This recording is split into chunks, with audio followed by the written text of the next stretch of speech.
Welcome back to another episode of We Don't Know What to Watch, the podcast where we use the power of the almighty algorithm to watch movies on streaming services and hopefully uncover some hidden gems. And with me, as always, is the Sergeant Rock to my creature commandos. It's Kyle Mulford, and I'm Noah Saturn. Let's kill all the commie bastards. How you doing? I re-listened to one of our previous episodes because someone actually commented on one of them. I haven't commented back yet. Maybe I should address that. And I re-listened, and in the beginning, we kind of described that, and I think maybe we should get back into this, is what we do with this is the premise is that we're doing random movies and we put all of our streaming services into a site called realgood.com, and they actually have a movie roulette wheel that you can spin. So our movie picks are completely random. And speaking of that, what did the randomizer pick for us this week? This one, I think we hit a nice gem I hadn't heard of before. It's called The Steel Helmet, and this was on Criterion Collection. Yeah, and this was 100% on Rotten Tomatoes. That doesn't always mean anything, but Yeah, it could be out of like 2 reviews. So yeah, I think this was out of 16 critics. okay. Let's do a basic premise. You know what? To go back to an old term for our long-time listeners, those long-term listeners out there, what's your snowball pitch for this one? My snowball pitch is a slice of the Korean War. And it really is that. It's basically following one man who his task was to get a prisoner of war and take him back, and then he's going to get a furlough, and then he runs into some other units. His unit is killed. He's the only survivor. He runs into another unit. They make an observation post. They get attacked. The end. Yeah, it's a very plot-wise, it's pretty simple, but what makes this more stand out, I think, is first of all, especially this was World War One ended in 1945, and if you watch movies from that era, it's always like buy, especially like early war to mid-war, it's like buy war bonds. It's very rah rah shish kamba sort of thing, as in support our boys. Well, this one, just in general, these characters, like our main character, Sergeant Zach, he's kind of despicable. He's gruff. He doesn't really like anybody, and he's just kind of mean even to his fellow soldiers. I kind of had the feeling that like he's not like for me he wasn't a despicable human being. It's that this is his second war. He was in World War II, and I feel like he's kind of distanced himself, and he doesn't let himself feel compassion for others, because if you notice throughout the movie, like he didn't, at the beginning of the movie, first of all, we'll say this opens up with a really cool shot. Yes. The steel helmet that they talk about is we've got this steel helmet on a ridge with a bullet hole in it, and you see the title come up, and then all the credits go over the steel helmet, and it's actually a shot that's like, it's not a still shot, it's just a stationary shot, and then once all the credits are done, you just see this head rise, and you just see Sergeant Zach's eyes like looking out there, and then he crawls up and his hands are bound, and everyone around him is dead, and he's got a bullet hole in his helmet, so like he's like a lone survivor. It's a really cool opening. Yeah, a lot of movies like this, you'd think that typically, especially you start with an establishing shot. So this is an establishing shot, but it's also a close-up, so it's almost like an establishing scene in reverse. Yeah, but anyway, he runs into this kid, and he's laying there, and this Vietnamese or this Korean kid comes up to him, and he stays still because you don't know if it's a North Korean or South Korean, and the little boy like cuts him free, and he goes, South Korean, and he doesn't want him following him, so he's like, go away, and all this stuff, and but then you see he looks back at the kid, and he does let him follow him, so he's really reluctant. I found like he has this reluctance through the movie to get close to anybody because he's seen so much death since World War II. So that was kind of the feeling I got from the character. Like, yeah, he wasn't the greatest, but you could tell that there was someone in there that was okay. Mm-hmm. He still cares because he still learns to care about this kid because this kid is still fundamentally innocent in a terrible situation. Yeah. And he nicknames the kid Short Round. And what I read is this is actually the inspiration that's where Spielberg got for naming what's the actor's name? I can't Well, remember. in Indiana Jones, naming that kid Short Round came from this.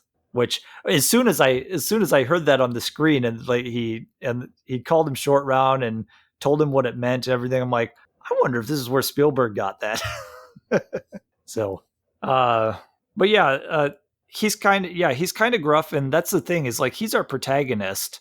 But I like that this director doesn't give us just he gives us a flawed character, and that makes for a good character as long as they're ultimately a good person. You like seeing some flaws in them, and some of it's not even flaws; it's just stating the truth too. Because this movie is actually the first American movie to portray the Korean War because it was either shot or released like 6 months after the Korean War started. It was released 6 months afterwards. Yeah, so this is the very first American-made movie portraying the Korean War. This is also the first movie that when I say that they talk about the truth in this, there's a scene where they do have a prisoner of war at the end, a North Korean they find, and they put a diverse cast in this because he wanted to point out some of the bad things about what America has done and in the wars and stuff. And this North Korean goes to the black medic and says, "Don't you have to sit in the back of the bus in your country? Can't you not eat in the same spots? Why do you fight for this country then?" And he's like, "Well, that's my thing to deal with." It's like, shut up.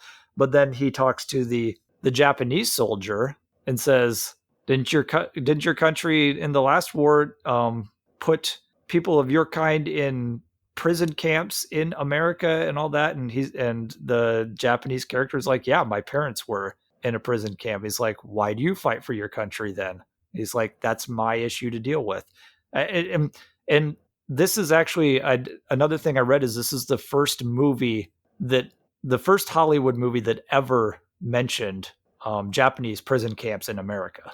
So it brought up some interesting things. And I think that I read somewhere also, and this one I don't know if is true, is that Samuel Fuller, the director, ended up under investigation by the FBI after I this did movie read was about made. that too, because there was a scene, where the U.S. soldiers kill the POW. Yeah, Specifically, like Sergeant Zach kills him out of anger. That's kind of one of his two moments where he breaks in the film. And one thing I noticed that, at least this is according to Wikipedia, but he was investigated by a committee, military committee, and they actually had to call Sam Fuller's, former OS, who's like a brigadier general, was like, "Yeah, we killed POWs all the time." Oh, yeah. So, well, and that's another thing is this movie. There is a lot of things that Samuel Fuller. He started working as a copy boy at a newspaper when he was 14, and then he worked in newspapers, and apparently he worked in different newspapers all across America for several years into his 20s, and then he ended up going to World War II, and I think he was in his mid to late 20s in World War II when like everyone else around him was like 18 or 19, Hmm. and he kept extensive diaries during World War II, and that's what he went to get the ideas for this movie.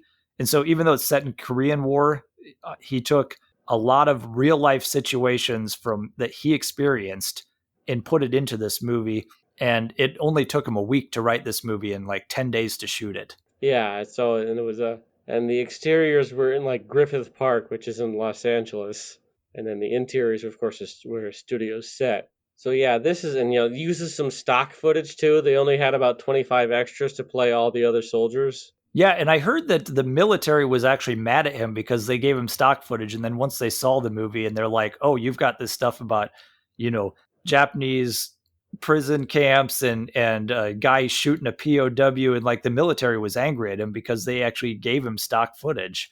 So, from what I've read, this is the first Samuel Fuller movie I've seen, and it makes me want to seek out more. But it sounds like he was kind of a rogue, a renegade director back in the 50s and 60s. Yeah, and he had some other movies too. Just let me look up. I've seen at least one other one of his movies that I wanted to talk about. So go ahead and vamp for a second here. Yeah, he had shot Corridor, but uh, yeah, some of the things that he put in here that were things that he experienced was like the booby trapped body, and like that was an interesting scene because Zach again showing his kind of cold and distant self. They're like, well, we should at least go get the dog tags off that body, and he's like, dead body is just a corpse. Nobody cares about it anymore. And this and then the other sergeant is like, go get those dog tags. The guy goes and gets it, and boom, booby trapped body. And like he said, that was pretty much how it happened to him in World War II. And then the character who was silent, who played the Joe, Yeah. and just kind of took care of the donkeys and never said a word, was straight from his diaries. There was a guy named Joe that he served with, and even the line that Zach says in the movie, he goes, "Yeah, he never talked," and zoop, he was gone just like that, dead. And that's what happens to this guy. Like they never even heard him die either. Which his death was, it was sad, but it was also, it was just kind of funny the way it was. He gets caught. He's patrolling the place that they find for an observation post, and then a North Korean is in there, and he comes up behind him and stabs him in the back, and Joe just goes, "Oh no, Hmm. oh no, please, oh no." So, but yeah, it was a lot of different things that he put in here from his real life experiences in World War II.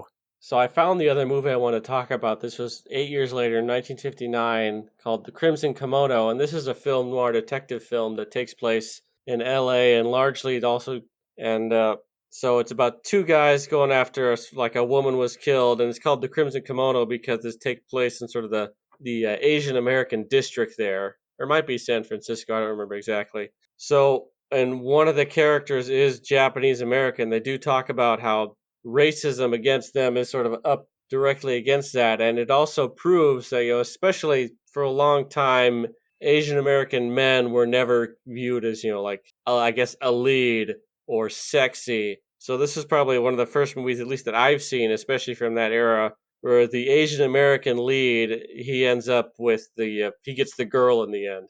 Oh, okay. Yeah. The other thing that I found about Samuel Fuller is that I don't think he was a real. His movies made enough money that they let him do what he wanted to do once he got into the studio system. I think that the Steel Helmet was like his third film, and it was still kind of independent. And then Zanuck from Fox came and said, "Hey, we want you to make movies for us."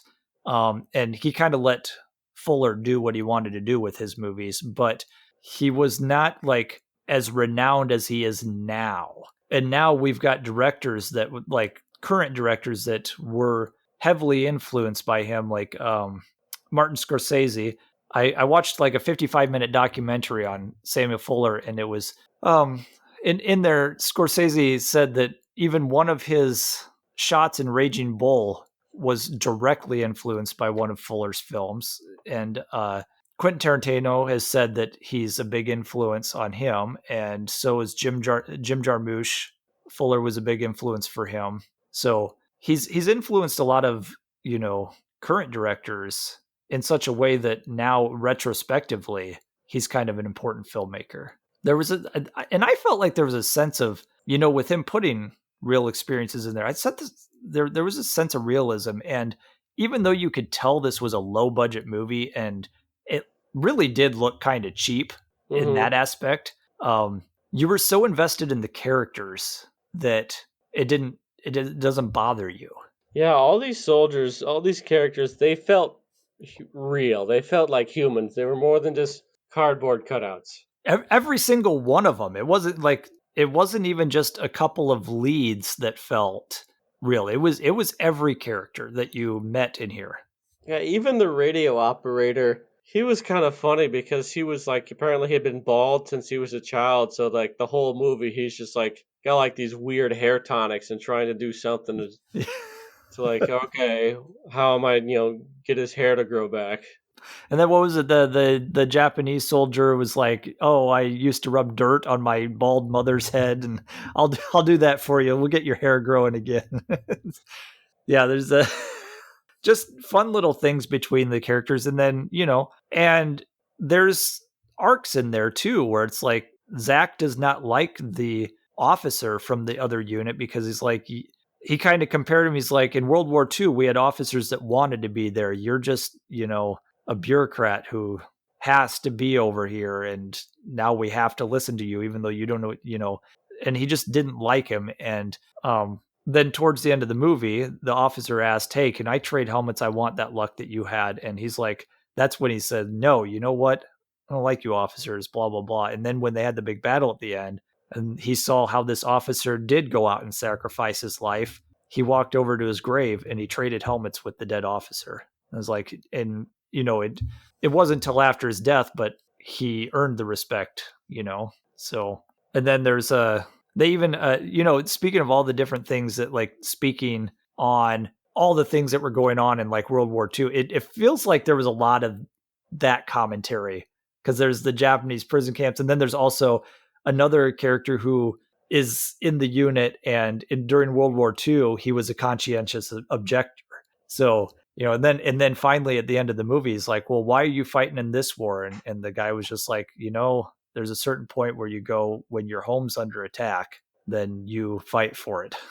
Yeah, I Although like that that. line didn't make sense to me, because I'm going, with the Korean War, our home wasn't under attack.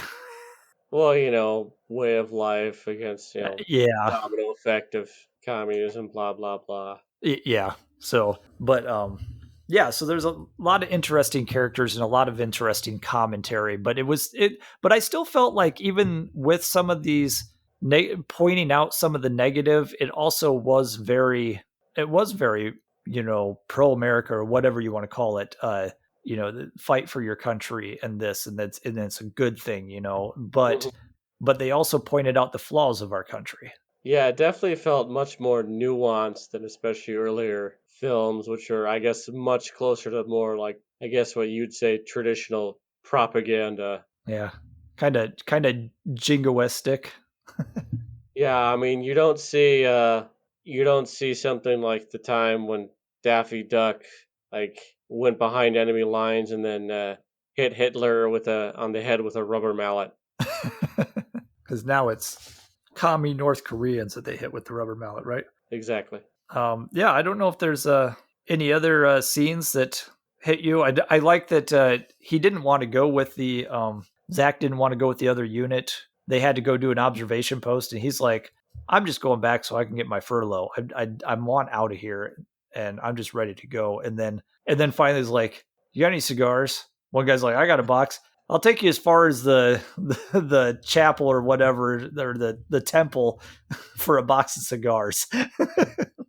And then, like you said, and I thought it was pretty sweet that he did turn around and like started showing some compassion, because the little Korean kid was always wearing a prayer on his back for Buddha, and like the first one is like, Zach was like, "What is that prayer?" He's like, "Just a prayer that I heal if I get injured. Buddha heals me if I get injured." And then the very end, he writes another prayer and puts out his back, and Zach doesn't know what it says because it's in Korean. And spoiler, but we always spoil. The little boy gets shot and killed, and then the note comes back in, and the prisoner of war reads the note and says, "Dear Buddha, please make Zach like me." And the North Korean POW just mocked this and laughed at it, and Zach had finally found compassion for that kid, and even though he still didn't want to show it, he had a lot of compassion for his kid, and so mocking that note, just that's what put him off the deep end to turn around and shoot the prisoner of war. So Yeah, so the actor who played Zach, I thought he was very good. Wasn't necessarily a big name actor at the time. I think it was Gene Evans. yeah, and I think this might have been his first role. Yeah, so great way to start. But apparently, like at one point, they originally wanted, like the studio originally wanted John Wayne. Yeah. Oh, and I think that Gene Evans had been in like 7 other movies, but like he had been uncredited in a couple of them. So, but like this one still said introducing Gene Evans. So this might have been his first bigger role or something like that. But yeah, Fuller was dead set against having John Wayne in the role. So, but yeah, I think that would have changed the movie a little. Yeah, because especially just John Wayne, he always carries that persona with him of the I don't. all-American Yeah, I did like hero. he really did, and this would have been a little later in his career when people really knew him for that. Like just kind of even in life too. Hmm. And I don't know if it would have been weird to have him say some of the things that Gene Evans had to say in this film. So, but I think that's and I did write down it wasn't the last line of the movie, but it was towards the end, and this is where it really was showing Fuller was like was still respectful of the military though, because there was only 4 survivors at the end, and it was the bald guy and the Japanese guy and the black medic and Zach. So it pans across, and you hear, like the troops come in after they were attacked, and like they're gathering up the survivors, and they just pan across this diverse group, and you hear off screen someone go, "What kind of an outfit is this?" And Zach just says, "U.S. infantry."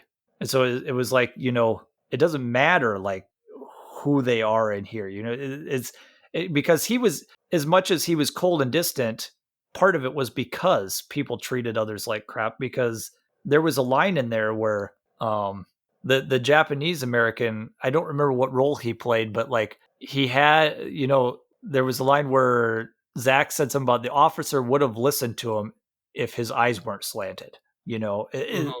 And it's like I think that's what he didn't like was it's just like, what does it matter? Because then when the black medic came in, he was an only survivor from his group too, and the first thing they assumed was that he was a straggler. Yeah. And it's like that was their first assumption in the movie, not oh god, what happened? It was, did you run off? Is that how you survived? Like so. But then at the end, they pan across the diverse group and they said, "You know what we are? We're the U.S. infantry. That's what we are." So, but I liked that. I liked that ending, and then they walk off through the arch that is the opening, one of the opening shots too. But anyway, So, that's would you recommend this movie? I think it's a big obvious yes from both of us. oh, super high yes. I really dug the hell out of this movie. It's such a Hmm. great war movie. Because like we've said, a lot of nuance in there, and they say things that some other war movies don't want to say, but it doesn't make them bad. It doesn't say it just kind of points out flaws, and I think that needs to happen sometimes. Hmm. Yeah, and also it packs a punch and it's under 90 minutes. It really does. I ended up actually watching this movie 3 times because Oh yeah. it's short and it was good. So I really wanted to dive into it a little better. And I had, it was short enough that I could watch it multiple times. First off, but yeah, it really does just kind of move, and good character development and a lot of good characters. So yeah, high recommend. Yeah, I'll definitely have to watch more Sam Fuller movies. Yep, I've put a few on my list that I'll eventually get down to. What do you got for recommendation on? Next up, yeah, it's time for our double feature, where in case if it's a good movie, what movie goes well with this, or if it's a bad movie, what you should watch instead of this. This is a good one. So for my double feature, I'd recommend this is a Korean film called Joint Security Area, and it takes place in year 2000. It was made in 2000, and it's the setting is the DMZ between North Korea and South Korea, and it starts out as a murder mystery in the DMZ, Oh, but it cool. also covers some of the same ground, especially about, humanity in times of war or in military situations.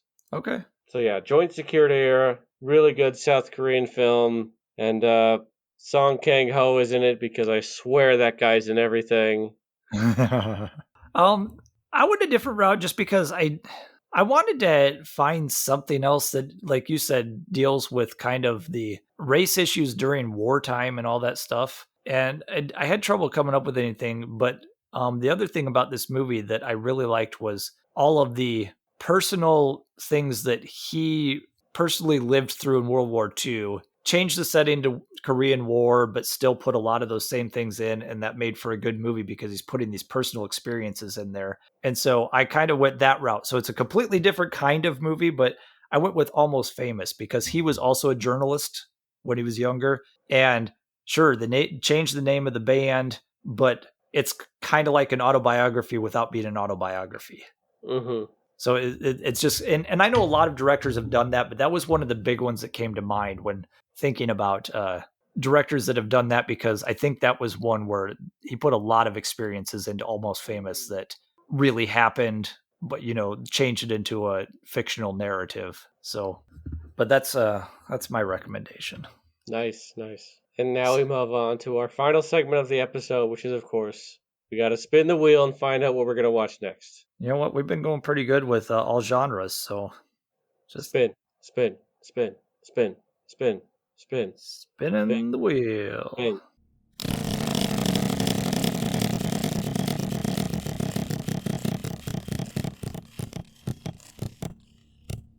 All right. A movie on Netflix. The story of Nola Darling's simultaneous sexual relationships with 3 different men is told by her and by her partners and other friends. All 3 men wanted her to commit solely to them. Nola resists being owned by a single partner. Sex in the City 2. No, it is She's Gotta Have It from 1986. Another short movie, hour and 24 minutes. I'm okay with that. This is a Spike Lee joint starring Tracy Camilla Johns. I'm not sure who that is. Well, and Spike Lee is in it. Not a lot of names that I know, but Spike Lee can be hit and miss for me, but I for the most part, I like him. Yeah, I mean, it's always worth watching more of his stuff. Yeah. So this is one that you don't really hear about. She's Got to Have It. I don't know. I don't know if I Yeah, really you know hear it. about, like, Do the Right Thing, but I've never heard of this one. Yeah, so that'll be interesting. I'm excited to watch this one. So, but in the meantime, like our video, comment on our video, and you can find us on Twitter, AwesomeKM. I'm at Noah_Saturn. That is spelled Satern. We're on Instagram at We Don't Know What to Watch. You can email us at we don't know what to watch at gmail.com. And until next time, like I said, kill the commie bastards. And yeah, check out the Steel Helmet on Criterion Collection or Criterion Channel. It's a good one. Yeah, we've had some good movies in the past, but this is one that I'd say everyone go watch this movie. It's so good. Mm-hmm.